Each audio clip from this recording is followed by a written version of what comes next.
So the Pumas have just got themselves the victory over the All Blacks for the first time on Argentinian soil, beating New Zealand. And that now means they have beaten every single Tier 1 nation on home soil. But this game, 29 points to 23, it was eventful. 3 yellow cards for New Zealand.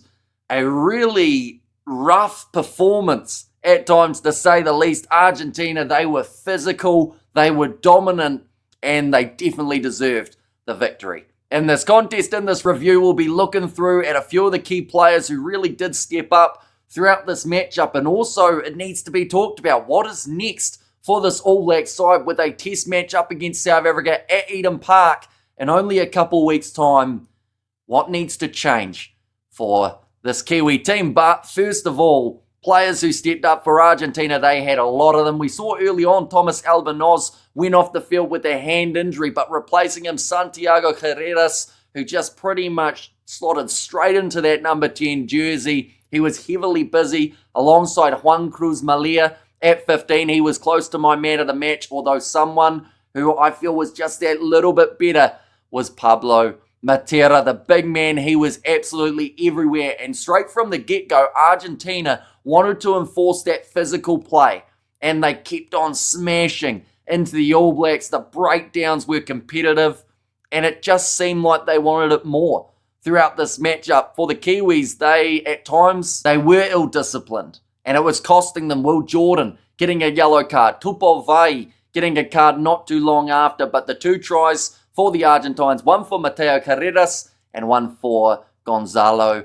Garcia. So, in this case, Argentina, they get the win and they get the 4 points. For New Zealand, they did get themselves the 3 tries in this contest, first of which was scored by Billy Proctor, second Fletcher Null, and then the third try by Samisoni Taukei'aho, who has got himself 3 tries now throughout the Rugby Championship comp. There was a very quiet patch in the middle of this game, New Zealand going from 25 minutes to 68 before getting their next try, but they did get within 7 with a last-minute 3 coming from Damian McKenzie, which does mean New Zealand sit top of the table for this Rugby Championship on 6 points. But at the same time, every single side has 1 win in this competitive year for the Rugby Championship. But in terms of New Zealand players who did step up, there weren't a huge amount of them throughout this contest. I will say once again, Fabian Holland, extremely busy alongside Scott Barrett. Now, I did actually see quite a bit of Scott Barrett in that first half. I know that some people criticised his performance a bit, but he was putting in some pretty big shots, trying to match that physicality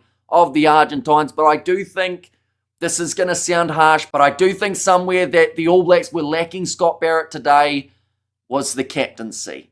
There just didn't seem to be a lot of chat. We saw multiple times that Argentina having a chat with Nick Berry, the referee, but Scott Barrett not really getting involved in too much of that. I thought that Finlay Christie coming off the bench for the injured Cortez Ratama, he actually probably had one of his better games in an All Blacks kit, but the problem that they've got is it going to be good enough to be able to start up against Argentina? Cortez Ratama, there's no injury update as of yet, but it did look like some sort of sternum or chest injury. So if he is out, that would mean that they have no Roygaard, no Ratama, and no Hotham for that Eden Park test, which then means Kyle Preston, who hasn't even had a single minute of international rugby, could find himself either starting or coming off the bench for that contest. I felt like Beauden Barrett, that kicking wasn't the best today, unfortunately. He had some very good defensive moments in the first half, but him and Geordie weren't quite on the same page today. And I noticed that Geordie Barrett, a few of his runs just seemed like the line was a little bit off.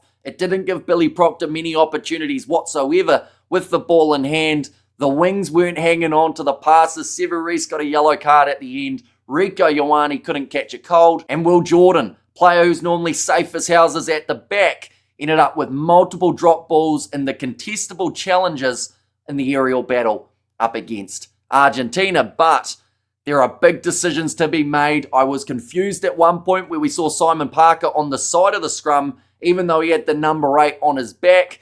That seemed like it was a little bit strange. So maybe Savi is going to be playing number 8 up against the box at Eden Park. We could see Karefi back at 7. Maybe Peter Lakai gets thrown in the mix. But New Zealand have a lot of decisions to make now in a very short period of time. But Argentina, like I said, they thoroughly deserved this win. 6 line breaks to 1 in the Argentines' favour. They had many more running metres. They tackled perfectly at times throughout this contest. Yes, they conceded one more try than New Zealand did, but overall, I think Argentina will be absolutely over the moon with the way that they played here. They were considered big underdogs, but this Rugby Championship has already taught us that anything can happen in these matches. But nonetheless, I do thank you all very much for tuning in. Of course, there's probably a lot more to break down from this game. I would like to watch it again. I feel like I missed a few moments throughout doing the live commentary, but this is one of those contests. It'll sting a little bit for New Zealand, but at the same time, they can't drop their heads